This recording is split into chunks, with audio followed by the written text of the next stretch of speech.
আচ্ছা, কালকের পড়াটা কেউ একটু করেন।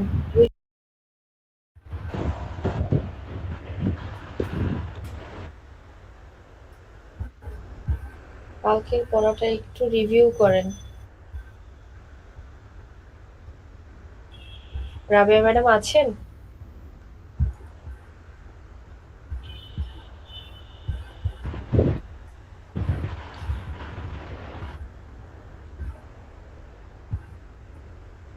রাবেয়া ম্যাডাম?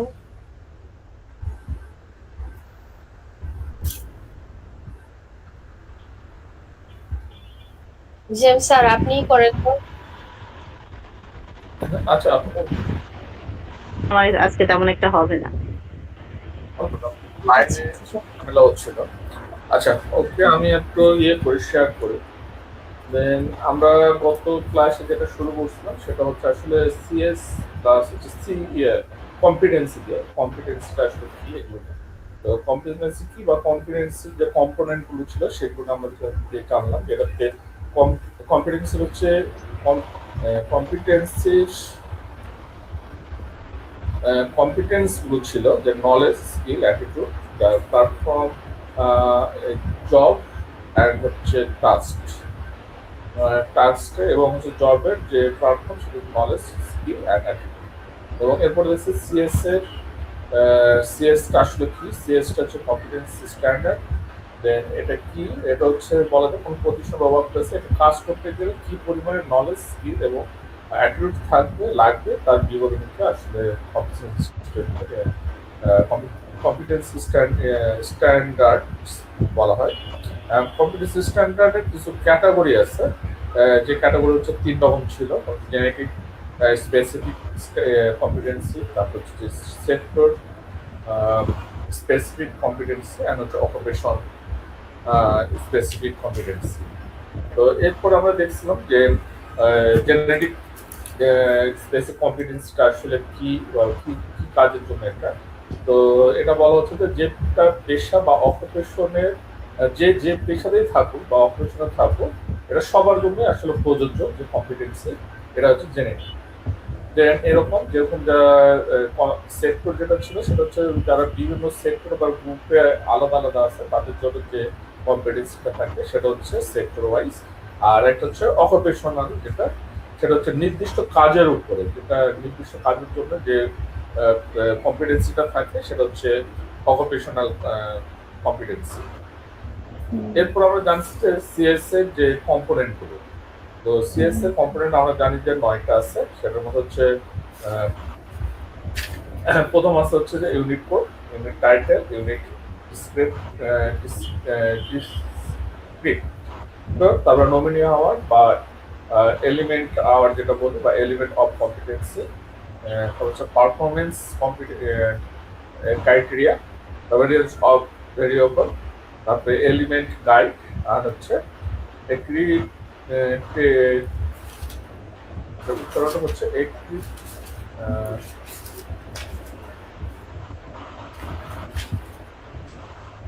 হ্যাঁ বলেন। ওটা একটু আপনার যেটা হচ্ছে আমি আসলে দেখে দেখে বলতেছিলাম না, আসলে শেয়ার করতেছিলাম। তো এটার মধ্যে হচ্ছে যে স্পেশালি আছে হচ্ছে একটি ডিউকেশন রিকোয়ারমেন্ট, যেটা হচ্ছে যে কোনগুলো কি কাজে ব্যবহার করা হয়। যেরকম ইউনিট কোড ছিল হচ্ছে আমাদের কোনো কাজের ইনফরমেশনে বা ট্যাগ বা কোড এটাকে বোঝায়। তারপরে ইউনিট টাইটেল ছিল হচ্ছে কোনো কাজের শিরোনাম বা তথ্যকে বোঝাচ্ছে। তারপরে ইউনিট অফ ডিসক্রিপ্টর যেটা ছিল, ইউনিট ডিসক্রিপ্টর যেটা ছিল ইউনিট অফ কম্পিটেন্সি বা শর্ট সামারি, যেটা হচ্ছে ইউনিট ডিসক্রিপ্টর। আর একটা হচ্ছে নমিনি আওয়ার ছিল, যে যেটা হচ্ছে টোটাল ইউনিট অফ যে পরিমাণ কাজ কমপ্লিট করা হয়েছে বা কভার করা হয়েছে সেটা করতে কত সময় লাগছে, দেন এটা হচ্ছে নমিনি আওয়ার। তো এগুলো ছিল মূলত আমাদের আলোচনার বিষয়। আর তাছাড়া আমরা কিছু ট্রেডিশনাল সিস্টেম এবং সিবিপিএস সিস্টেমে কিছু ওয়ার্ড নিয়ে আলোচনা করা হয়েছে, যেটাতে ছিল ট্রেডিশনাল সিস্টেমে যেরকম হচ্ছে ট্রেড, সেটাকে সিবিপিএস সিস্টেমে বলা হয় অপারেশন। দেন এইভাবে এক্সাম যেটা সেটা ছিল অ্যাসেসমেন্ট, পাসকে আমরা কম্পিটেন্সি বলবো, ফেলকে নট ওয়েট কম্পিটেন্সি বলবো, তারপরে রি এক্সামকে রি অ্যাসেসমেন্ট বলবো। বুক বেস সিবিএলএম বা কম্পিটেন্সি বেস লার্নিং ম্যাটেরিয়াল যেটা সেটা বলবো। তারপর যে সাবজেক্টের ক্ষেত্রে সেটা বলবো ইউনিট অফ কম্পিটেন্সি। তারপরে প্র্যাকটিক্যালের ক্ষেত্রে বলবো ডেমনস্ট্রেশন, ওয়ার্ক বা টাস্কের ক্ষেত্রে বলবো জব, ক্লাস টেস্টের ক্ষেত্রে বলবো ফর্মেটিং অ্যাসেসমেন্ট, ফাইনাল এক্সামের জন্য বলবো সাবমিটিভ অ্যাসেসমেন্ট, ক্লাসের জন্য বলবো হচ্ছে সেশন, এবং টিচার সেন্টারের জন্য বলবো লার্নার সেন্টার। এই বিষয়গুলো ছিল গত ক্লাসে আমরা আলোচনা। ধন্যবাদ আপনাকে। আচ্ছা, আজকে আমরা একটু কি বলে একটু মনোযোগী হব। হ্যাঁ, আমাদের এই যে এখানে দেখেন গতকাল পর্যন্ত আমরা নমিনাল আওয়ার পর্যন্ত আর কি পড়েছিলাম। আজকে আমরা এলিমেন্টস অফ কম্পিটেন্সিটা দেখব। এটা কিন্তু খুব গুরুত্বপূর্ণ। আপনারা একটা সিএস বুঝতে গেলে, হ্যাঁ, এই elements of competency, performance criteria, range of variable, এগুলো বোঝাটা, এই তিনটা জিনিস কিন্তু খুব ইম্পর্টেন্ট। এই তিনটা আপনার বুঝতেই হবে। দেখেন এখানে বলছি যে এলিমেন্টস অফ কম্পিটেন্সি। হ্যাঁ, এলিমেন্টস অফ কম্পিটেন্সিটা হচ্ছে একটা বড় কাজকে ক্ষুদ্র ক্ষুদ্র অংশে বিভক্ত করা। ওকে, আমি একটা বড় কাজ করব, ওই বড় কাজটা যদি আমি একসাথে করতে যাই, এটা তো আমার হবে না, ঠিক না? তাহলে ওই কাজটা যদি আমি মানে সম্পূর্ণ করতে চাই, তাড়াতাড়ি করতে চাই, তাহলে আমি কি করব? ওই কাজটাকে আমি ছোট ছোট অংশে বিভক্ত করে নিব। ওকে, দেন ওই ছোট ছোট অংশগুলো যখন আমার আবার একত্র হয়ে আসবে, তখন আমার কি হবে? এই একটা বড় কাজ হয়ে যাবে। আমি মনে করি, আপনি একটু বোঝার ট্রাই করবেন।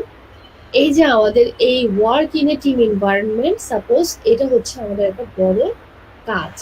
তো এই কাজকে আমরা কি করব? সম্পূর্ণ করব। সম্পূর্ণ করতে গেলে আমার ছোট ছোট কাজে অন্তর্ভুক্ত করতে হবে। তাহলে সেই ছোট ছোট কাজগুলোই হচ্ছে আমার এলিমেন্টস অফ কম্পিটেন্সি। ওকে, দেখেন এখানে এলিমেন্টস অফ কম্পিটেন্সি হচ্ছে কয়টা? চারটা। দ্যাট মিনস এই চারটা এলিমেন্টস অফ কম্পিটেন্সি যখন সম্পূর্ণ হয়ে যাবে, তখনই আমার এই work in a team environment, এই বড় কাজটা সম্পূর্ণ হয়ে যাবে। আর কি বুঝতে পারছি? ম্যাডাম, জি। আচ্ছা, তারপরে দেখা হচ্ছে যে এলিমেন্টস অফ কম্পিটেন্সির পাশেই আপনি পাবেন হচ্ছে পারফরমেন্স ক্রাইটেরিয়া। পারফর্ম করার জন্য একটা কাজ পারফর্ম করার জন্য যে ক্রাইটেরিয়া প্রয়োজন, তাকে আমরা কি বলবো? পারফরমেন্স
যে এই ওয়ার্ডগুলো এখানেই সীমাবদ্ধ না, এই ওয়ার্ডগুলোর ভিতরে আরো ইনফরমেশন আছে। এই ওয়ার্ডগুলোর ভিতরে কি আরো ইনফরমেশন আছে, এটাকে বলা হয় হচ্ছে রেঞ্জ আর রেঞ্জ অফ ভেরিয়েবল।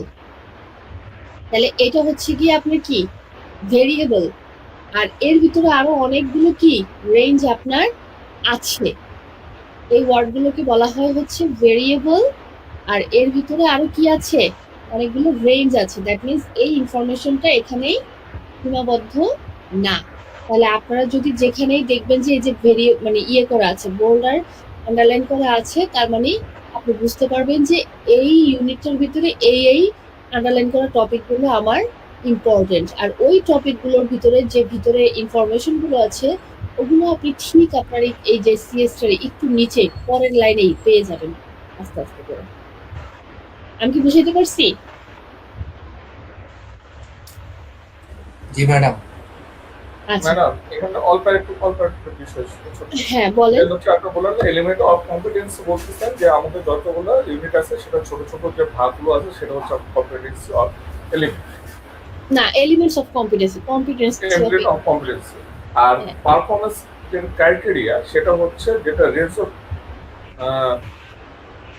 কাজ করতে গেলে যতগুলো আমার ওই ক্রাইটেরিয়ার প্রয়োজন আমরা না। যে কয়টা না, এই যে ধরেন এই যে এলিমেন্টস অফ কম্পিটেন্সির ভিতরে তাহলে কয়টা কাজ হইলো টোটাল, তাহলে কয়টা কাজ? চারটা। তাহলে এইটা একটা কাজ, এইটা একটা কাজ না? তাহলে হ্যাঁ। এই কাজটা সম্পূর্ণ করতে গেলে আপনার যে ক্রাইটেরিয়া গুলো প্রয়োজন, আচ্ছা এই কাজটা, এই যে প্রত্যেকটা কাজই কিন্তু আপনার এই যে দেখেন একটার সাথে একটা কিন্তু মিল পাবেন না। 1.1 এর সাথে কিন্তু এই যে 1 এর সাথে কিন্তু 1.1 থেকে 1.3 পর্যন্তই, আবার 2 এর থেকে কিন্তু 2.1 থেকে আবার এই যেরকম গেছে, বুঝতে পারছেন?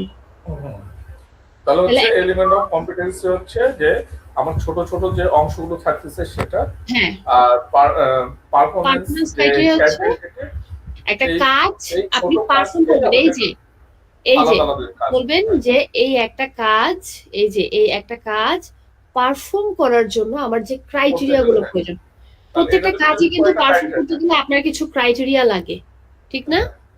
তাহলে এই যে আপনার কাজ, এই কাজটা পারফর্ম করতে গেলে আপনার যে ক্রাইটেরিয়া গুলো প্রয়োজন হবে তাকে আমরা কি বলবো? Performance criteria. ধরেন এই যে আমার একটা কাজ, ওকে, এই কাজটা আমি পারফর্ম করতে গেলে আমার এই যে 1.1, 1.2, 1.3 এই ক্রাইটেরিয়া গুলো প্রয়োজন। হ্যাঁ, যখনই আমার এই 1.1, 2, 3 এই ক্রাইটেরিয়া গুলো ফিল আপ হয়ে যাবে তখনই আমি এরকম করে বলতে পারবো আমার এই এক নাম্বার কাজটা শেষ। যেটা একটা শেষ করছি, হ্যাঁ, একটা এলিমেন্টস আমার শেষ, একটা এলিমেন্টস অফ কম্পিটেন্সি শেষ। এরকম করে ইন্ডিভিজুয়ালি আপনার প্রত্যেকটা এলিমেন্টস অফ কম্পিটেন্সি কি করতে হবে? শেষ করতে হবে।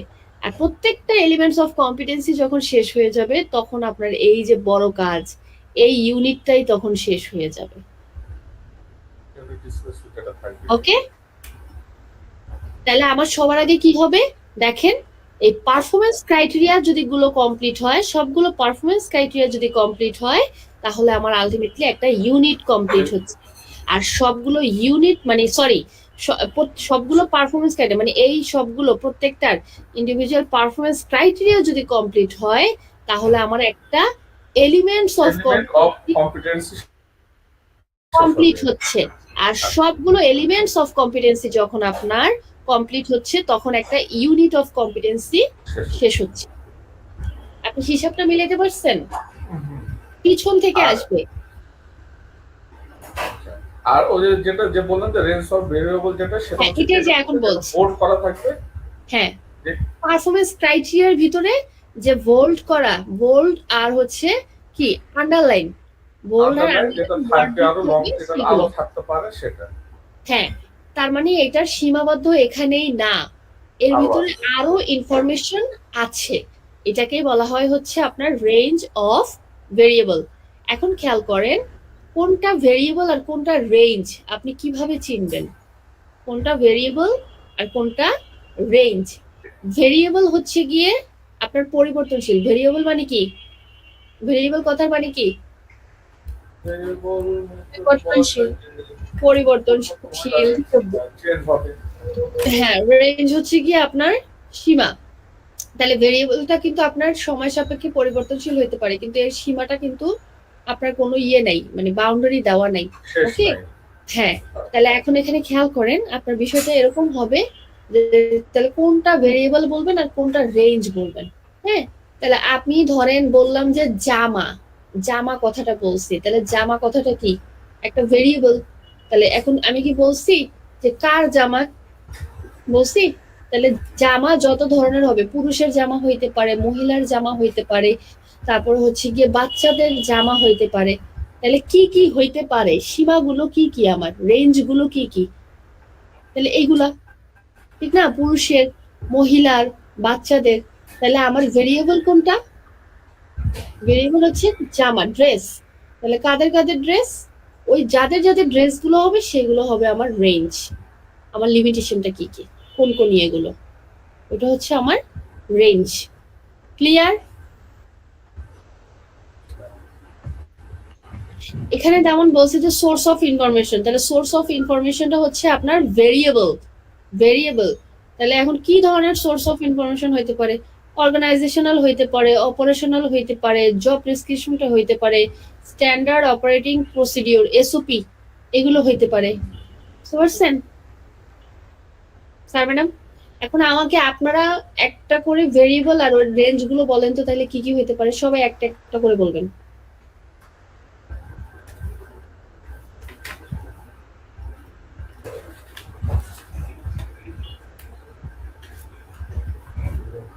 বলেন, ট্রাই করেন। ভেরিয়েবল যেরকম হচ্ছে বুক হতে পারে, কি বোম, বুক বুক বুক, আচ্ছা, বা হ্যাঁ, সিভিল এমনি তো ওটা নির্দিষ্ট কোনো বই নাই, চলবেই। উম, না,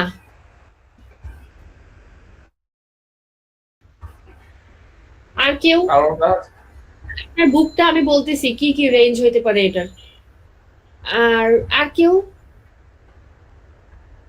একটু ট্রাই করেন, এটা একটা বোঝা কিন্তু ভেহিকেল হতে জরুরি। পারে, এটা ভেরিয়েবল, ভেহিকেলের ক্ষেত্রে হতে পারে, যোগাযোগের ক্ষেত্রে ভেহিকেল হতে পারে, ভেহিকেল হতে পারে বাস, ট্রাক বা রিক্সা, হ্যাঁ, মোটরসাইকেল এই টাইপের। এটা ওটা কি, এই যে বাস, ট্রাক, রিক্সা, এটা কি এগুলো তাহলে, হচ্ছে রেঞ্জ, কিসের? এগুলো range. Very good, very good. Vehicle তাহলে আপনার হবে ভেরিয়েবল, বা মানে হ্যাঁ, ভেহিকেল।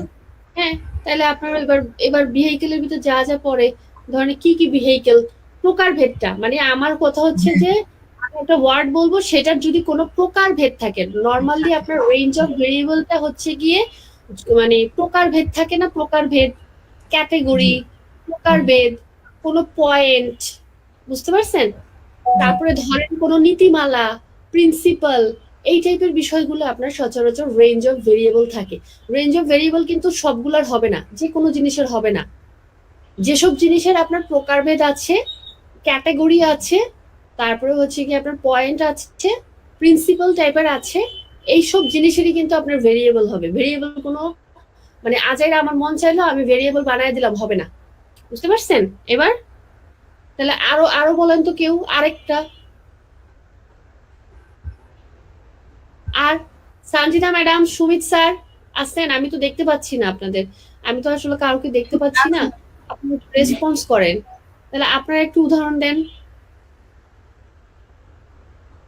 আপনারা একটু দেন। কি আর কেউ পারবে না? সানজিদা ম্যাডাম, আমি তো আপনার কাছ থেকে এসব আশা করতেছি না।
সবজির নাম নিছি স্যার ম্যাডাম? আমি বলছি কি সবজি, তাহলে সবজি অনেক প্রকার হইতে পারে না? জি ম্যাম। হ্যাঁ, তাহলে সবজি কথাটা আবার তাহলে কিসে যাবে?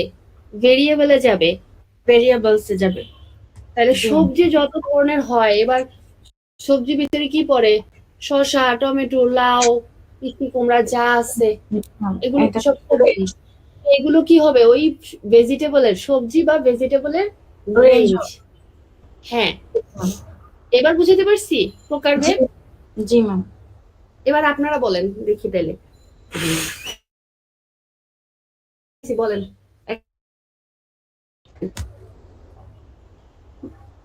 ম্যাডাম রেঞ্জ অফ ভেরিয়েবল বলতে বোঝায় হচ্ছে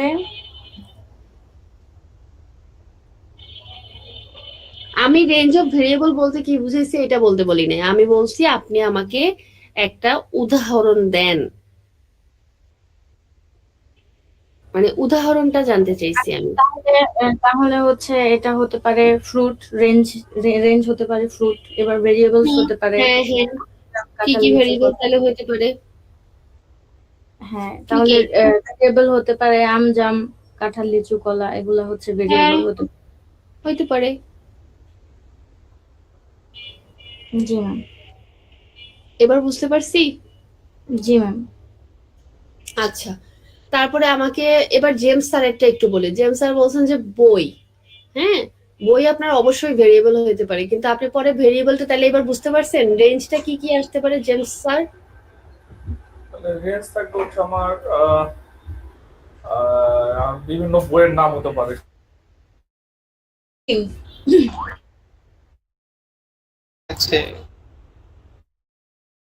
পোকার পোকার দেখ ট্রেনিং এর ভেরিয়েবলের ক্ষেত্রে আমরা না, এখন দেখেন বই বলছেন, বই আপনার পৃষ্ঠা গল্পের বই, গল্প, উপন্যাস। এটা তো বলছি, এটা তো উপন্যাস হতে পারে বা দেখা হ্যাঁ, যাচ্ছে এইটা হচ্ছে তখন রেঞ্জ হবে। বই তো আপনার ভেরিয়েবল, তাহলে কি কি টাইপের বই হইতে পারে? ছোটদের বই হইতে পারে, বড়দের হ্যাঁ। মানে বই তো দুইটা ক্যাটাগরিতে না, ছোটদের বড়দের। তারপরে গল্পের, উপন্যাসের হইতে পারে না, ফিকশনাল, নন ফিকশনাল, এইগুলো তখন range হয়ে যাবে, এইগুলো তখন রেঞ্জ হয়ে যাবে। কিন্তু কবিতা বইয়ের নাম কি কখনো রেঞ্জ হবে? ওইটা কি কোনো ক্যাটাগরিতে পড়ে? না, নাম বলতে না, আমি বলছি বইয়ের ধরনগুলো থাকে যেরকম। হ্যাঁ, বইয়ের ধরন বলতে পারেন। ধরনের ভিতরে এই যে এই ধরন এগুলা দেখি কাল্পনিক হবে নাকি কি হবে, উপন্যাস হবে নাকি কি টাইপের হবে, আমার কথা বুঝতে পারছেন? নাকি এটা গল্পের বই, মানে কি টাইপের বই, ওই টাইপ গুলো আপনার হবে রেঞ্জ, আর বইটা হবে গিয়ে মেইন ওয়ার্ডটা হবে ভেরিয়েবল। তাহলে এখন সেক্ষেত্রে যদি আমরা বলতে পারি যে ইনস্টিটিউট, ইনস্টিটিউট বললে দেখা যাচ্ছে এটা ভেরিয়েবল যাবে। এখন ইনস্টিটিউট কি, সেটা টেকনিক্যাল ইনস্টিটিউট বা সায়েন্স সায়েন্স ইনস্টিটিউট এরকম হতে পারে। হ্যাঁ, হইতে পারে, হইতে পারে। ইনস্টিটিউট কত ধরনের যদি আপনাকে বলে, তাহলে ওই ইনস্টিটিউট কথাটা হচ্ছে গিয়ে আপনার ভেরিয়েবল, আর যত ধরন আছে নাম তখন হয়ে যাবে, হচ্ছে গিয়ে তখন রেঞ্জে চলে যাবে। তারপরে এরকম করে আপনার যে জামা হইতে পারে, জুতা হইতে পারে, তারপরে হচ্ছে গিয়ে আপনার যে একটু ফ্রুটস বলছে, তারপর শাকসবজি হইতে পারে, তারপরে হচ্ছে গিয়ে আমাদের কুকিং এর ভিতরে, রান্না বান্নার ভিতরে ময়দা, ময়দা মানে যে ফ্লাওয়ার বলি আমরা, ফ্লাওয়ার কত ধরনের, ওরকম ফ্লাওয়ার হইতে পারে। তারপর টুলস হইতে পারে, টুলস, টুলস কথাটা আপনার ভেরিয়েবল, কিন্তু টুলস কি শুধু এক ধরনের? অনেক ধরনের টুলস আছে না? টুলস হইতে পারে। ইকুইপমেন্ট, ইকুইপমেন্ট এই কথাটাও কিন্তু আপনার ভেরিয়েবল। ইকুইপমেন্ট তো অনেক ইকুইপমেন্ট আছে, তাই না? তারপরে পিপি, পিপি কথাটা তো আমরা সবাই জানি, পার্সোনাল প্রোটেক্টিভ ইকুইপমেন্ট। তাহলে পিপি কথাটা কিন্তু, পিপি কথাটা কি আপনার হচ্ছে গিয়ে কি বলে এটাকে, ভেরিয়েবল। ওকে, আর রেঞ্জ হইতে পারে কি ওই যে পিপি যা যা লাগে। এখন এখানে একটা প্রশ্ন, সেটা হচ্ছে একটু আগে আমরা বলছি যে ভেরিয়েবল কি পরিবর্তনশীলও হইতে পারে। তাহলে পরিবর্তনশীল কখন হবে? কিছু কিছু ক্ষেত্রে ভেরিয়েবল আপনার পরিবর্তনশীল হয়, যেমন পিপি এর ক্ষেত্রে। এখানে ধরেন আপনারা অনেকেই আছেন কেয়ার গিভিং, অনেকেই আছেন অ্যাকাউন্টিং ফর ফ্রিল্যান্সিং, আমি আছি কুকিং এর, জেমস দা আছে হচ্ছে গিয়ে আপনার ড্রাইভিং এ, তারপরে অনেকেই আছেন না অনেক অনেক ক্ষেত্রে, তাহলে এখন সবার ক্ষেত্রে ধরেন আমার কুকিং এ লাগে হচ্ছে কি শেফ জ্যাকেট, তারপরে হচ্ছে গিয়ে আপনার শেফ টুপি, তারপরে আপনার ওই জুতা। এটা কি আপনাদের ড্রাইভিং এও লাগবে শেফ জ্যাকেটটা? শেফ জ্যাকেট কি ড্রাইভিং এ লাগে? শেফ জ্যাকেট কি কেয়ার গিভিং এ লাগে স্যার ম্যাডাম? ম্যাম লাগে না। তাহলে এই ক্ষেত্রে কিন্তু ভেরিয়েবল পরিবর্তনশীল। তাহলে পিপিই একটা ভেরিয়েবল না, তাহলে পিপিই ভেরিয়েবল, তাহলে পিপিই পরিবর্তন হবে আপনার অকুপেশন বেসে। অকুপেশনের উপর ভিত্তি করে পিপিই কি হইতে পারে? পরিবর্তন হইতে পারে। দ্যাট মিনস ভেরিয়েবল পরিবর্তনও হইতে পারে। তাহলে আমার পিপির ক্ষেত্রে পিপিই যখন আসবে তখন যে যেই অকুপেশনের সেই অকুপেশনের তখন ওইটা চলে যাবে। আমি কি বুঝাইতে পারছি? জি ম্যাম। আচ্ছা, তাহলে আমাদের এলিমেন্টস অফ কম্পিটেন্সি বুঝতে কোনো সমস্যা হয়েছে? না ম্যাম। আচ্ছা, পারফরম্যান্স ক্রাইটেরিয়াও বুঝতে আশা করি সমস্যা হয় নাই, আর রেঞ্জ অফ ভেরিয়েবলও না। এখন আরেকটা কথা আছে, আপনাকে হয়তো মানে প্রশ্ন করতে পারে যে পারফরম্যান্স ক্রাইটেরিয়া কোথায় থাকে, সিএস এর কোথায় থাকে? ম্যাম কোশ্চেনটা আবার একটু করেন প্লিজ। পারফরম্যান্স ক্রাইটেরিয়া সিএস এর কোথায় পাওয়া যায়, মানে কোথায় থাকে, কোথায় দেখতে পান? Performance criteria range of variables. আহা, পারফরম্যান্স ক্রাইটেরিয়া রেঞ্জ অফ ভেরিয়েবলে এটার অ্যান্সার হবে কম্পিটেন্সিতে। কই? আমি শুনতে পাইনি, আরেকবার একটু বলেন। মেবি হয়েছিল আপনারটা, আরেকবার একটু বলেন তো। মেবি হয়েছিল। এলিমেন্ট অফ কম্পিটেন্সিতে। হ্যাঁ, এলিমেন্ট অফ কম্পিটেন্সিতে না, অফ কম্পিটেন্সির পাশে, সাইডে আর কি। ওকে, জি ম্যাম। এলিমেন্ট অফ কম্পিটেন্সির মানে সাইডে দেখেন, পাশেই দেখেন দেওয়া আছে, দেখছেন? জি ম্যাম। আচ্ছা, তাহলে এই গেল। তারপরে রেঞ্জ অফ ভেরিয়েবলও আপনারা আশা করি বুঝতে পারছেন। না বুঝতে পারলে আবার আমাকে প্রশ্ন করবেন, কোনো সমস্যা নাই। তারপরে আছে আপনার এভিডেন্স গাইড, এটা আমাদের একটু বুঝতে হবে। লাইক আমরা সচরাচর বলি কি, দেখবেন বিভিন্ন প্রতিষ্ঠানে আপনি যদি আরপিএল করে থাকেন তাহলে আপনাকে শুধু একটা সিএস দেয়, আর আমরা সচরাচর আমাদের কাছে কোনো সিবিএলএম নাই, কোনো কিচ্ছু নাই, তাহলে আমরা কিভাবে পড়াশোনা করতে পারবো? এই সিএস দেখেই পড়াশোনা করতে পারবো।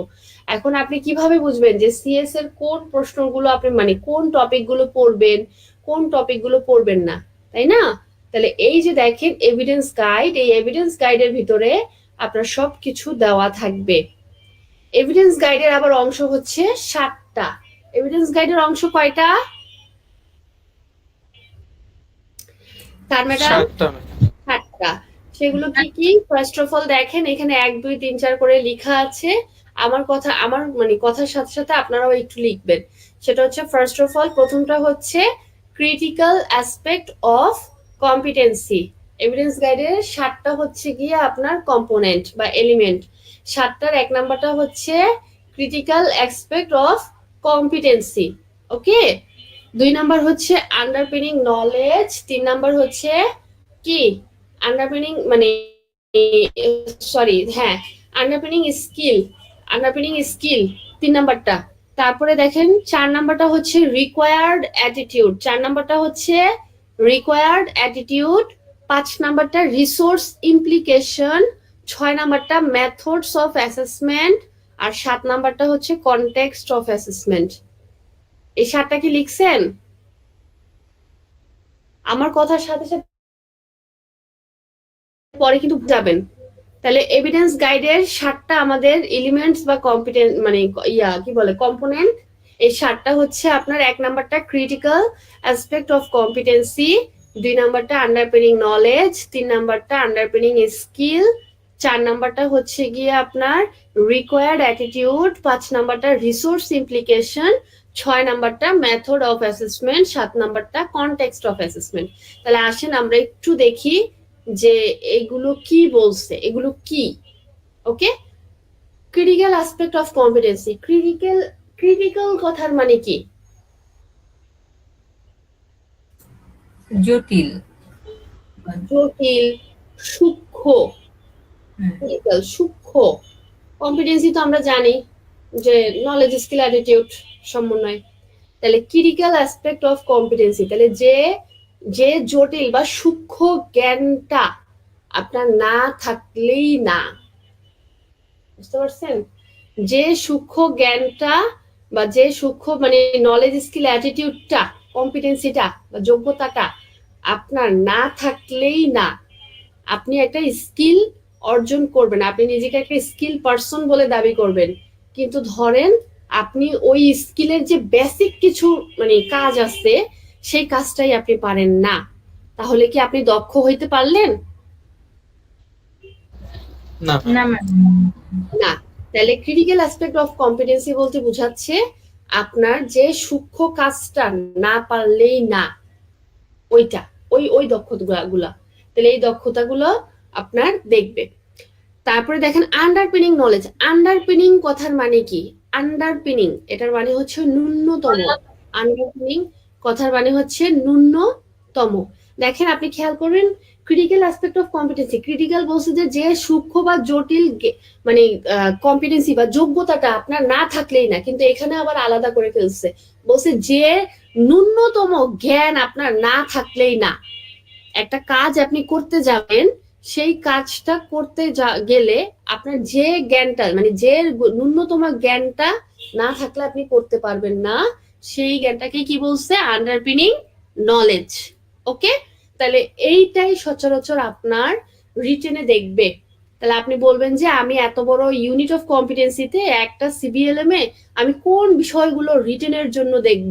তাহলে রিটেনের জন্য আপনি দেখবেন হচ্ছেন এই যে আন্ডারপিনিং নলেজ। তাহলে যে জ্ঞানটা আপনার না থাকলেই কি না, তাহলে এইখানে তখন যেই আপনার মানে পারফরমেন্স ক্রাইটেরিয়া গুলো মানে দেওয়া থাকবে বা টপিক গুলো দেওয়া থাকবে, ওইগুলো সম্পর্কে আপনার কি থাকতে হবে? ধারণা থাকতে হবে।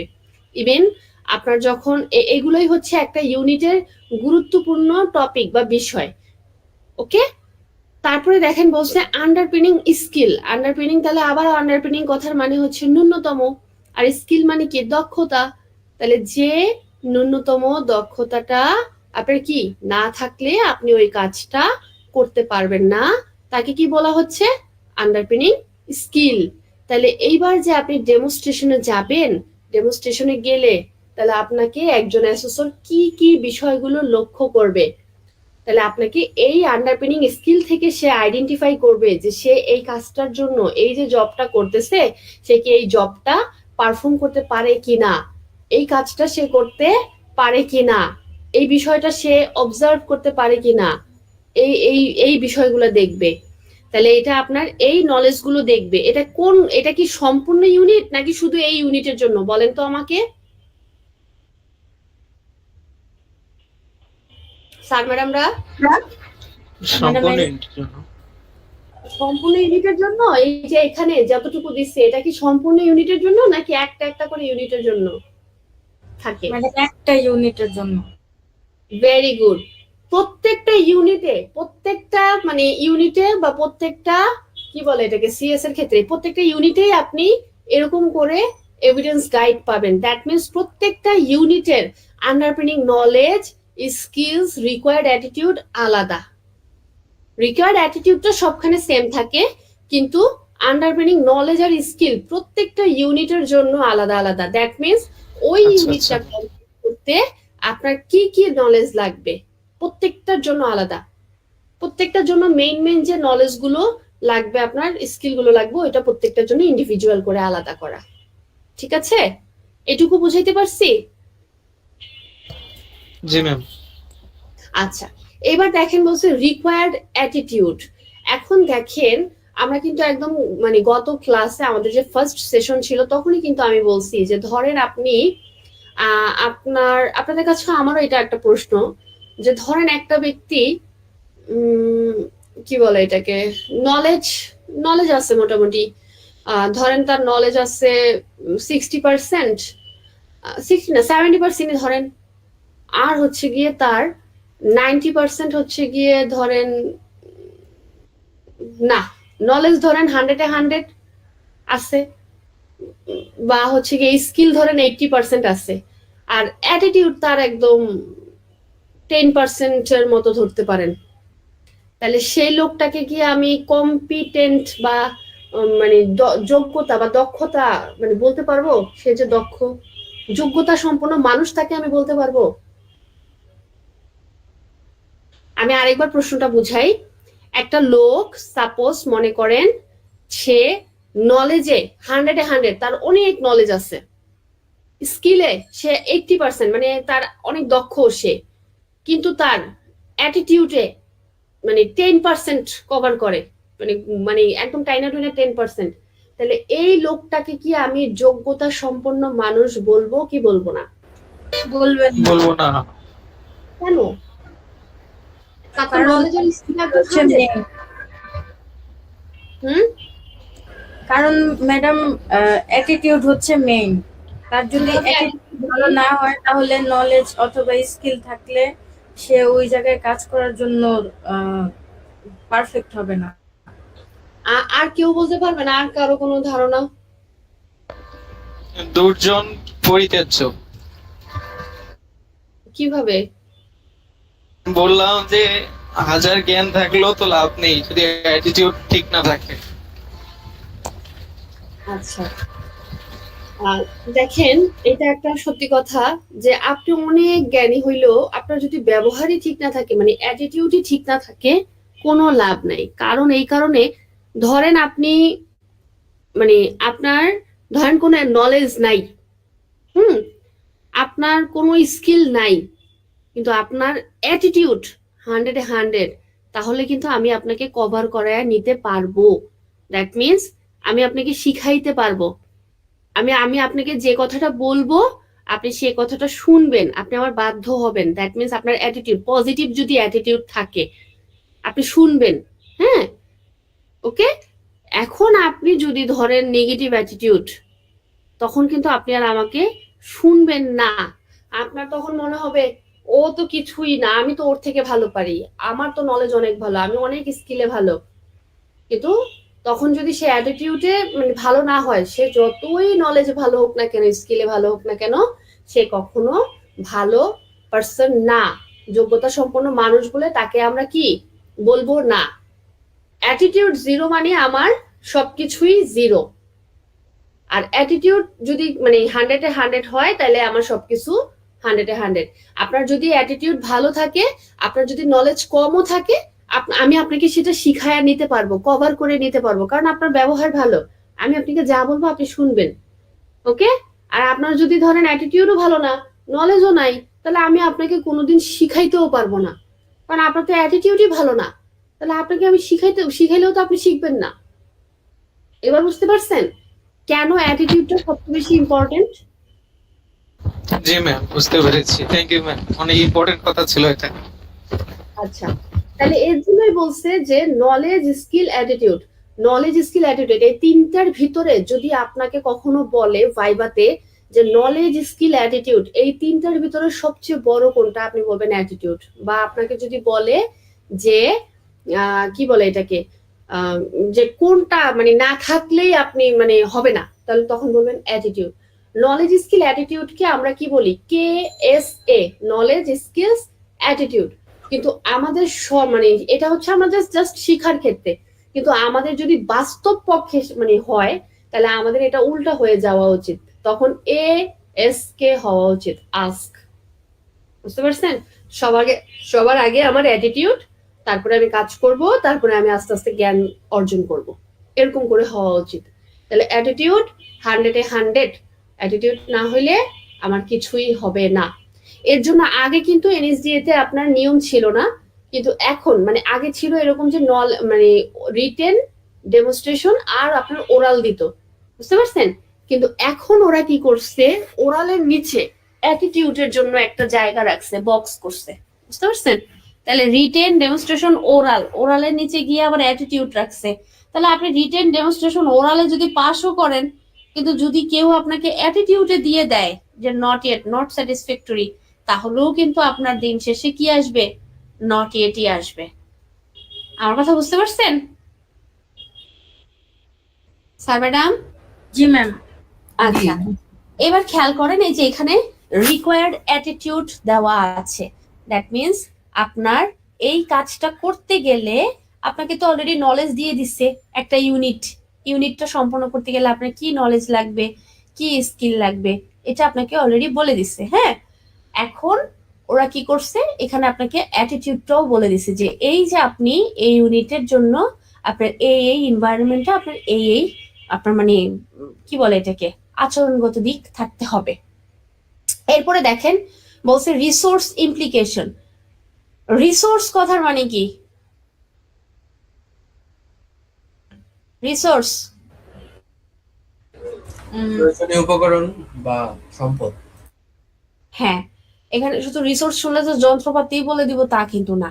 তাহলে এই যে আপনার এই ইউনিটটার ক্ষেত্রে কি কি দেখা গেছে যে যদি ওয়ার্ক মানে কি কি বিষয় লাগবে, মানে এটার সাথে সম্পৃক্ত কোন কোন বিষয়গুলো আপনার লাগবে প্রয়োজনীয়।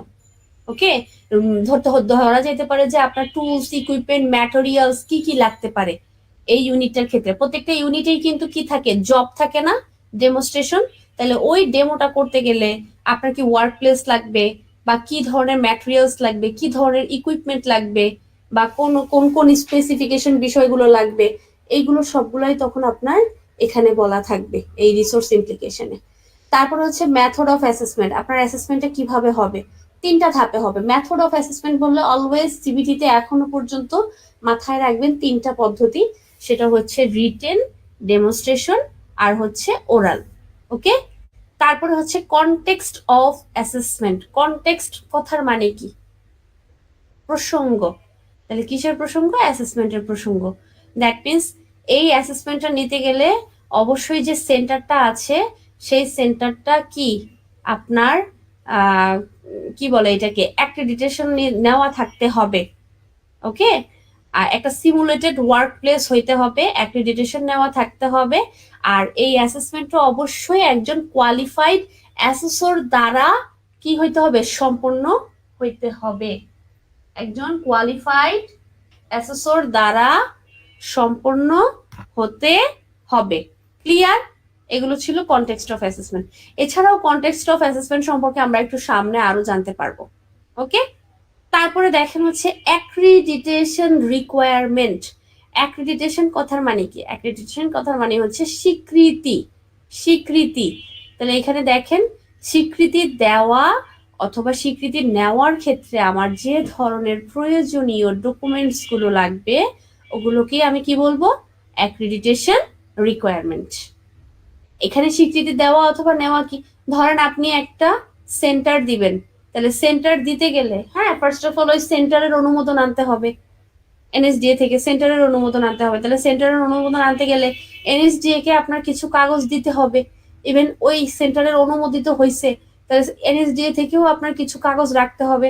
তাহলে একটা স্বীকৃতি দেওয়া বা নেওয়ার জন্য আপনি কি করতেছেন, যে ডকুমেন্টস গুলো আদান প্রদান করতেছেন না, এটাই হচ্ছে আপনার অ্যাক্রিডিটেশন রিকোয়ারমেন্ট। ক্লিয়ার? জি ম্যাম। জি ম্যাম। বুঝা জি ম্যাম বলতেছেন নাকি না বুঝা বলতেছেন? বুঝে। প্রয়োজন পড়লে আজকে সময় নেবেন, কালকেও সময় আছে, মনোযোগ দিয়ে পড়বেন। একটু বেশি না, আমি মনে হয় যে কি বলে এটাকে, এখানে মনে হয় সবাই আপনারা জব হোল্ডার, এটা স্বাভাবিক হতেই পারে। আপনাদেরকে অ্যাপ্রিসিয়েট করি যে আপনারা কাজ করার পরও এখানে এসে মানে এত কষ্ট করে এই বিষয়টাতে মনোযোগ দেওয়ার ট্রাই করতেছেন। আপনারা প্লিজ প্রতিদিন অ্যাটলিস্ট সর্বনিম্ন 1 ঘন্টা হইলেও এই টপিকটা নিয়ে একটু আলোচনা করেন, একটু দেখেন, নিজে নিজে ডিসকাশন করেন, ব্রেনস্টর্মিং করেন। এগুলো যদি আপনি না বুঝেন বেসিক, তাহলে আপনি কিন্তু সামনে আগাইতে পারবেন না। এই যে সিএসটা আমি আপনাদের বুঝাচ্ছি, এরপর থেকে আপনি যদি সিএসটা ভালো করে বুঝে থাকেন, আপনার কাছে যদি বই নাও থাকে, সিবিএলএম নাও থাকে, আপনি কিন্তু আপনার ইয়েটা কন্টিনিউ করতে পারবেন। আপনার কাছে যদি সিবিএলএম নাও থাকে আপনি কিন্তু কন্টিনিউ করতে পারবেন। মানে আপনি কিন্তু অলরেডি এখন আপনি যদি আজকে এই এভিডেন্স গাইডটা বুঝে যান তাহলে আপনার কিন্তু মানে নেক্সট ডে কোনো স্কিল করার ক্ষেত্রে আপনার কিন্তু আর বোঝা লাগবে না যে আমার কি পড়া লাগবে, আমার কাছে তো সিবিএলএম নাই, তাহলে আমি কি মানে ফলো করব, কি পড়বো, সাজেশন কই পাবো, এটা কিন্তু আর আপনার তখন প্রশ্ন আসবে না। আপনি সিএসটা নামাবেন, সিএস এ থেকে ওই যে আপনার যে ইয়ে আছে আন্ডারপিনিং নলেজ, আন্ডারপিনিং স্কিল আর এই যে ক্রিটিক্যাল অ্যাসপেক্ট অফ কম্পিটেন্সি, এগুলো দেখেই কিন্তু আপনি ধারণা করে পড়ে ফেলতে পারবেন। পারবেন না তাই ম্যাডাম? ইনশাআল্লাহ। ইনশাল্লাহ। ওকে, এবার দেখেন তাহলে আমরা আরেকটু মানে ইয়ে করি, এটাকে আরেকটু রিকল করি। আমাদের মোটামুটি সিএস শেষ, বুঝতে পারছেন? আগামীকাল মানে নেক্সট সেশন থেকে আমরা আমাদের 1 নাম্বার সিবিএলএমটা পড়বো, আমাদের সিএসটা মোটামুটি শেষ। এখন আমরা আবার এটাকে একটু রিকল করি। সিএস না বুঝলে কিন্তু ইন ফিউচারে দেখা গেছে আপনার লেভেল 4 এর পরে লেভেল 5 করারও আশা জাগতে পারে। তাহলে সিএস না বুঝলে কিন্তু আপনার 5 অনেক টাফ হয়ে যাবে। 5 এর মানে স্কিলে গিয়ে তখন কিন্তু আর আপনাকে সিএস বুঝাবে না, তখন আপনাকে একটা সিএস বানায়া দেখাইতে হবে, আপডেট লেভেলে পড়াশোনা। তো এর জন্য আপনারা 1 মিনিট আমি সময় দিলাম, আমাকে প্রশ্ন করেন যে কে কোনটা বুঝেন নাই, আমাকে প্রশ্ন করেন, না হলে 1 মিনিট পর আমি আপনাদের প্রশ্ন করব। 1 মিনিট সময় দিলাম, কেউ কোথাও যাবে না। ম্যাডাম আমার লাইন একটু আউট হয়ে চলে গেছিলাম, আউট অফ লাইনে, তো প্লিজ যদি একবার ইয়ে দিতেন। আপনার লাইন আউট অফ কন্ট্রোল হয়ে গেছিল? জি ম্যাম, মানে আমি বাইরে হয়ে গেছিলাম এলাকা ছাড়া। আচ্ছা, আপনি কি বুঝেন নাই আমাকে একটু বলবেন। রেঞ্জ অফ ওই ইয়াটা একবার শুধু একটা ইয়ে দিলেই হবে যে মানে ফর্মুলা যে স্টেপ বাই স্টেপ 7টা যে স্টেপটা বললেন, দেন এটা শুধু একবার বলে দিলেই হবে। আচ্ছা, একটু দাঁড়ান, আমি বাকিদেরকে 1 মিনিট সময় দিছি, দেখি কেউ বলে কিনা, না বললে আমি আবার রিপিট করবো, সমস্যা নেই। জেমস স্যার ঠিক আছে? Okay ma'am. আচ্ছা, ম্যাডাম, হ্যাঁ ম্যাডাম এই এন্টায়ার বিষয়ের উপরে কেমন ধরনের কোশ্চেন আসতে পারে এটার একটু টাচ আপ দিবেন না? এখানে ওইরকম আপাতত কোশ্চেন আসে বলতে আপনাকে ধরেন বলবে যে এলিমেন্টস অফ কম্পিটেন্সি বলতে কি বুঝছো, এমসিকিউ তে থাকবে। তারপরে বলতে পারে যে রেঞ্জ অফ ভেরিয়েবল বলতে কি বুঝছো, তারপরে বলতে পারে পারফরম্যান্স ক্রাইটেরিয়া বলতে কি বুঝছো।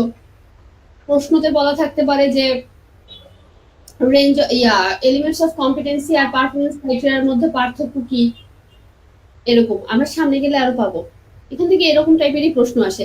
আরেকটা আসে এখান থেকে না, ওটা আসে হলো গিয়া মানে এখন না, এরকম এখন আর আসে না, এত বেসিক প্রশ্ন আসে না, আগে আসতো।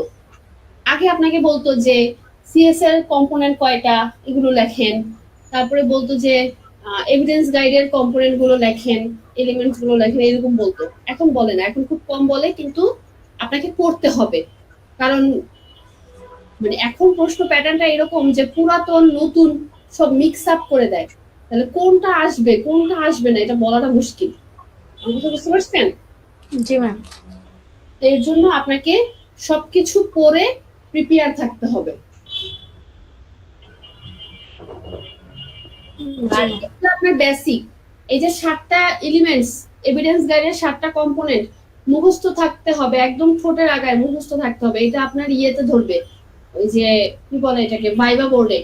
তখন যদি বলতে না পারেন, এগুলো একদম বেসিক, তখন যদি বলতে না পারেন তখন কিন্তু একদম ঝামেলা হয়ে যাবে। আপনাদের 3টা নলেজের ভিতরে আবার 3 ধরনের ক্যাটাগরি আছে, সেটা হচ্ছে শুড নো, মানে মাস্ট নো, শুড নো, আর এটা হচ্ছে could know. Must know, should know, could know. তো মাস্ট নো মানে কি, মাস্ট অবশ্যই জানতে হবে না, ওই যে ক্রিটিক্যাল অ্যাসপেক্ট অফ কম্পিটেন্সি।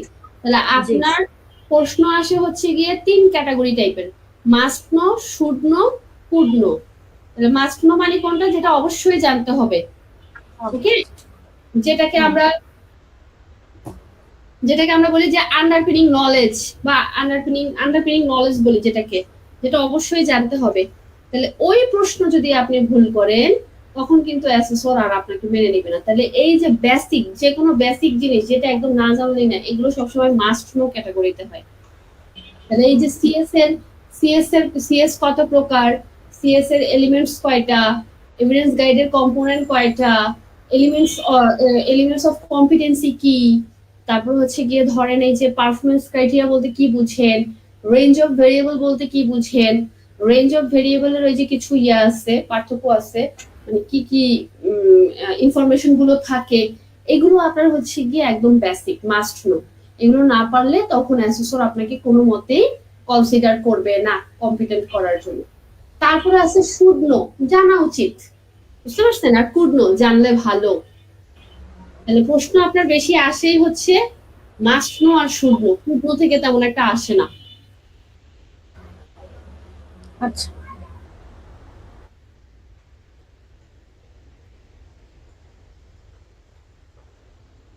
আচ্ছা, তাহলে 1 মিনিট শেষ হয়ে গেছে, এবার আপনারা আমাকে প্রশ্ন করেন, নাহলে আমি আপনাদেরকে এখন প্রশ্ন করব। কেউ কি বুঝতে পারছেন? বুঝতে সমস্যা হয়েছে?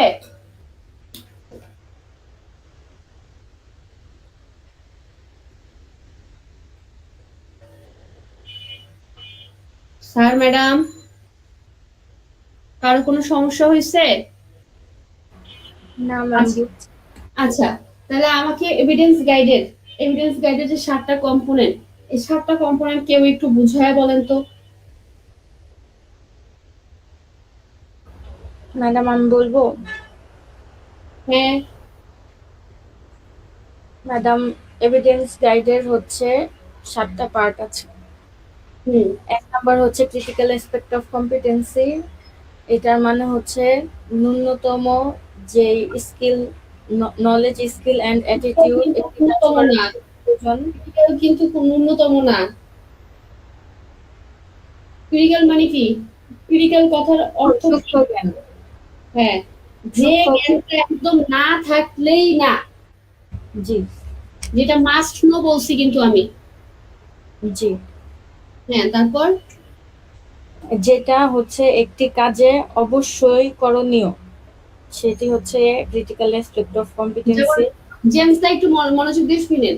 আচ্ছা, ধরেন আমি আপনার কি বলে রান্না বান্না, ধরেন আমি আমারটা দিয়েই বুঝাইলাম, আমি রান্না বান্না শিখতে আসছি বা আমি রান্না বান্না করি। তাহলে আমাদের রান্নার কিন্তু কিছু প্রসেস আছে। তাহলে আমার ধরেন রান্নার কিন্তু কয়েকটা পদ্ধতি আছে। আবার দেখা গেছে যে রান্না যে আমরা কাটি, যে ভেজিটেবল বা সবজিগুলো কাটি, এই কাটার কিন্তু কয়েকটা নিয়ম আছে। হ্যাঁ, তাহলে আমি রান্না বান্না করি, আমি এ করি, কিন্তু আমি ওই নিয়মগুলো জানি না, আমি রান্নার পদ্ধতিগুলো জানি না, তাহলে হবে? হ্যাঁ ম্যাডাম, হবে? তাহলে এই যে সূক্ষ্ম বিষয়গুলা, এই যে জটিল বিষয়গুলো, এই যে সূক্ষ্ম, এই বিষয়গুলো না জানলেই না। আমার কথা বুঝতে পারছেন? তাহলে আপনার অকুপেশনের সাথে এবার আপনি জাস্ট একটু ইমাজিনেশন করেন যে আপনার অকুপেশনের জায়গায়, আপনার জায়গায় কোন জিনিসটা আপনার না জানলে ওই অকুপেশনটা আপনার ফুলফিল হবে না। ঠিক আছে, জাস্ট এটা শুনুন, এইটা। তাহলে ক্রিটিক্যাল অ্যাসপেক্ট অফ কম্পিটেন্সি হচ্ছে কি, যে সূক্ষ্ম জ্ঞানটা আপনার কি হচ্ছে আমার জানলেই না। জি ম্যাম, যেমন হচ্ছে আমার অকুপেশন হচ্ছে কেয়ার গিভিং। এক্ষেত্রে এটার একটা পার্ট হচ্ছে, একটা ইউনিট হচ্ছে প্রেশার মেজার করা, ব্লাড প্রেশার মেজার করা। এখানে যদি আমি ন্যূনতম নলেজ বলতে আমি কতটুকু হচ্ছে কোন মানটা জানা না থাকলে আমি ওইটা মেজার করতেই পারবো না। এই নলেজটা যদি আমার না থাকে তাহলে এটা হচ্ছে হবে না। তো ওই মানটা হচ্ছে 120/80 নাকি 80/120 আছে না, এটা না জানলে, হ্যাঁ, তাহলে আপনি এটা জানেনই না, মানে কখন সিস্টোলিক হবে কখন ডায়াস্টোলিক হবে আপনি জানেনই না। তাহলে আপনার কি তাহলে যোগ্যতা আছে? জি না ম্যাম। এটাই হচ্ছে এই সিস্টোলিক ডায়াস্টোলিক যেই মানটা, এটাই হচ্ছে ক্রিটিক্যাল অ্যাসপেক্ট অফ কম্পিটেন্সি হিসেবে লার্নার ধরবে। হ্যাঁ দেন হচ্ছে আন্ডারপিনিং নলেজ। এই এই যে আমি হচ্ছে ব্লাড প্রেশার মেজার করব, এই মানটা যে আমার জানতে হবে, এই ন্যূনতম এই জ্ঞানটাই হচ্ছে আমার আন্ডারপিনিং নলেজ, বেসিক নলেজ যেটা। হ্যাঁ এরপর হচ্ছে আন্ডারপিনিং স্কিল। আন্ডারপিনিং স্কিল বলতে এই যে আমি ব্লাড প্রেশারটা মেজার করব, সেইটার হচ্ছে এই কাফটা আমি হাতে কিভাবে বাঁধবো, এই এতটুকু স্কিল যদি আমার জানা না থাকে তাহলে এটা আমার এই ইউনিটটা আমার ফুলফিল হবে না। সো এই কাজের ক্ষেত্রে আন্ডারপিনিং স্কিল হচ্ছে এটা, যে কাফটা বাঁধা অথবা স্টেথোস্কোপটা কোথায় সেট করতে হবে, এটা হচ্ছে আমার আন্ডারপিনিং স্কিল, মানে ন্যূনতম দক্ষতা।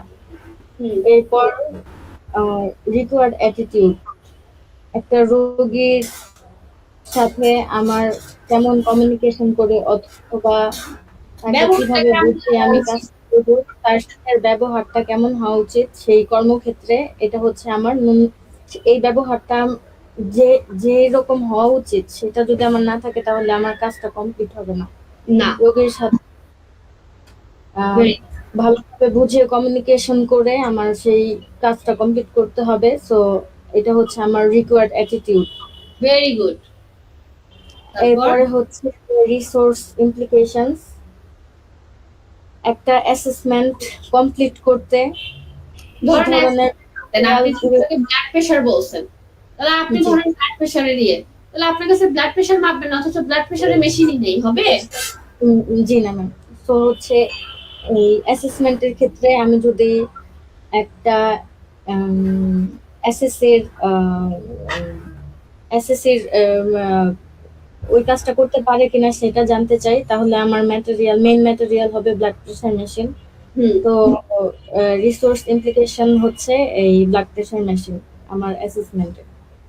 মানে মোট কথা আমার মানে ওই এই টুলস গুলা, ইকুইপমেন্ট গুলা, ম্যাটেরিয়ালস গুলা আছে কিনা, এটা হচ্ছে আমার রিসোর্স ইমপ্লিকেশন। বা মেথড কি অফ কি লাগবে, কি কি লাগবে এটা তখন ওইখানে বলা থাকে। তারপর মেথড অফ অ্যাসেসমেন্ট, আমার হচ্ছে এই ব্লাড প্রেশার মেজার করার জন্য কোন কোন ধাপে আমি এই কাজটা কমপ্লিট করব, এইটার বিবরণটাই হচ্ছে মেথড অফ অ্যাসেসমেন্ট। হয় নাই, এটা আবার এলোমেলো করে ফেলছেন। ব্লাড প্রেশার মাপে না। আপনি যে এখন ধরেন মানে এই যে ধরেন আপনার ভিতরে নলেজ এসে পড়লো, স্কিল এসে পড়লো, অ্যাটিটিউড চলে আসলো, আপনি সবই শিখছেন। এখন আপনি যে শিখছেন, হ্যাঁ, আমি এটা বুঝবো কিভাবে? এই অ্যাসেসমেন্টের মাধ্যমে। আমি আপনার রিটেন, ডেমনস্ট্রেশন, ওরাল, এই তিনটে পদ্ধতিতে অ্যাসেসমেন্ট নিব, এবং অ্যাসেসমেন্ট সম্পূর্ণের ফলে আমি বুঝতে পারবো যে আপনি কি নলেজ গ্যাদার করছেন কি করেন নাই, স্কিল গ্যাদার করছেন কি করেন নাই, মানে আপনি ব্লাড প্রেশার সম্পর্কে নলেজ আছে কি নাই, আপনার ব্লাড প্রেশার মাপতে পারেন কি নাকি পারেন না, স্কিলটা, এবং ওরালের মাধ্যমে। ক্লিয়ার? এটা হচ্ছে রিটেন, ডেমনস্ট্রেশন, ওরাল। হ্যাঁ, তারপর কনটেক্সট অফ অ্যাসেসমেন্ট, আমি কোন ভেন্যুতে এই অ্যাসেসমেন্টটা কমপ্লিট হবে, ওই ভেন্যুর অবস্থান, সিচুয়েশন, সবকিছু মিলিয়ে হচ্ছে কনটেক্সট অফ অ্যাসেসমেন্ট ধরা হয়। কনটেক্সট অফ অ্যাসেসমেন্ট হচ্ছে অ্যাসেসমেন্ট রিলেটেড প্রসঙ্গ। দ্যাট মিন্স অ্যাসেসমেন্টটা কখন হবে, কিভাবে হবে, কি দিয়ে হবে, কে নিবে, তারপর লার্নার কারা থাকবে বা ক্যান্ডিডেট কারা থাকবে, এটার বিষয়টাই হচ্ছে গুলা। এই ক্ষেত্রে অবশ্যই সার্টিফাইড অ্যাসেসর দ্বারা অ্যাসেসমেন্টটা নিতে হবে। এই সকল বিষয়াদি আপনার কনটেক্সট অফ বর্ণিত থাকবে। জি ম্যাম। আচ্ছা, ওই যে প্রিয়া আন্টি কোথায়? কেউ নাই? আচ্ছা,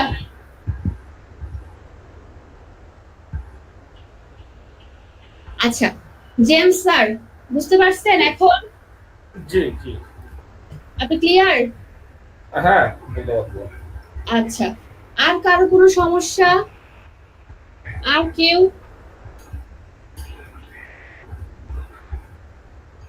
ম্যাডাম আমার একটা কোশ্চেন ছিল, হ্যাঁ বলেন। এগুলো কি মানে মুখে কি ধরবে নাকি রিটেনের মধ্যে এগুলো থাকতে পারে? স্যার আমরা না মানে নিশ্চয়তা দিতে পারতেছি না যে আমার এটা মৌখিকেই ধরবে বা আমার এটা রিটেনেই ধরবে। বাট আমি এমন ভাবে প্রিপারেশন নিব, আমি মূলত রিটেনের জন্য সবসময় সবকিছু প্রিপারেশন নিব। আপনি যদি রিটেনের জন্য পড়েন দেখবেন এবার আপনার ওরাল হলেও আপনি পারবেন। আমার কথা বুঝতে পারছেন? এমন ভাবে নিজেকে প্রিপেয়ার করবো এবার আমার রিটেনে ধরুক নাহলে ওরালে ধরুক আমি যেন পারি। কারণ আমাদের সিবিটি কিন্তু এখন বর্তমান যে প্যাটার্ন, এই প্যাটার্ন অনুযায়ী কোনো প্রশ্নের সাথে কোনো প্রশ্ন মিল নেই। তো সেই ক্ষেত্রে আপনার কি করতে হবে, একদম বেসিক গুলো সব জানতে হবে, সব জানতে হবে। ওকে? জি ম্যাম। সুমিত স্যার আপনি কি অ্যান্সার পেয়েছেন?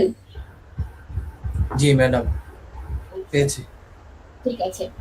আচ্ছা আরেকটা জিনিস ম্যাম, হ্যাঁ বুঝি নাই। আরেকটা ইয়া ছিল অবশ্যই। বলেন। এই আমরা যেগুলা থেকে পড়তেছি এগুলা এগুলোর মধ্যে থেকে তো কোশ্চেন করবেন। হ্যাঁ এটার মধ্যে থেকে আছে। আচ্ছা ঠিক আছে। ফারহানা ম্যাডাম ওরা কি বুঝতে পারছেন? কি কষ্ট হয়েছে? জি না, কি সমস্যা হচ্ছে? আমি কি না। বুঝতে পারতেছি? জি জি, আপনার কথা আমি বুঝতে পারতেছি। এখন ওইটা মানে আমাকে আরেকটু আসলে নিজে থেকেও একটু লার্ন করতে হবে, তো এগুলো আরেকটু মানে পড়তে হবে। তো আমি যে টপিক গুলো বলি এই জি। টপিক গুলো ধরেন আগামাথা আপনি কিচ্ছু বুঝতেছেন না, কিন্তু আমি যে টপিক গুলো বলতেছি একদম পুরোপুরি একটু আস্থা রেখে বিশ্বাস রেখে এই টপিক গুলো মুখস্থ করে ফেলবেন, আয়ত্ত করে ফেলেন। জি তারপরে ঠিক আরো কয়েকটা মানে 2টা সিভিএলএম যাওয়ার পরেই আপনি ঠিক ক্যাচ করতে পারবেন যে ও আচ্ছা তাহলে এগুলো করতেছি এই কারণে। আচ্ছা ঠিক আছে। জি জি। আচ্ছা রাবেয়া ম্যাডাম, রাবেয়া ম্যাডাম আছেন? আচ্ছা রাবেয়া ম্যাডাম মেবি আজকে একটু ব্যস্ত আছেন। তাহলে কারো কোনো সমস্যা না থাকলে আমাদের কিন্তু সিএস শেষ। তাহলে নেক্সট ক্লাসে আমরা হচ্ছে কি করব, সিভিএলএম নাম্বার 1 শুরু করব। আপনারা অনেকেই অলরেডি এটা পারেন, পড়েন, আমি পড়ছেন আগেও। তো আমি আশা করবো আপনারা ওইটা একটু দেখে আসবেন। আমি বলবো না যে আপনারা শিখে আসেন, কারণ পারবেন না, কিছু বুঝবেন না, বুঝতে পারছেন? জাস্ট ওইটা একটু দেখে আসেন। আর এই যে সিএস এর এই ওভারঅল সবকিছু বিষয়ের উপরে যারা যারা হোমওয়ার্ক করছেন তো ভালো, আর যারা হোমওয়ার্ক জমা দেন নাই তারা মানে গত ক্লাসেরটা থেকে শুরু করে আজকেরটা সহ আগামী নেক্সট সেশনে জমা দিবেন। ক্লিয়ার? জি ম্যাম। ঠিক আছে, তাহলে যদি সবকিছু ঠিকঠাক থাকে তাহলে আমি আজকে এই পর্যন্তই চাচ্ছি। ইনশাআল্লাহ পরবর্তীতে কন্টিনিউ করবো। ইনশাআল্লাহ ম্যাম। Okay ma'am. আসসালামু আলাইকুম। তাহলে ভালো থাকবেন সবাই, শুভরাত্রি, আসসালামু আলাইকুম। শুভরাত্রি। ওয়ালাইকুম আসসালাম।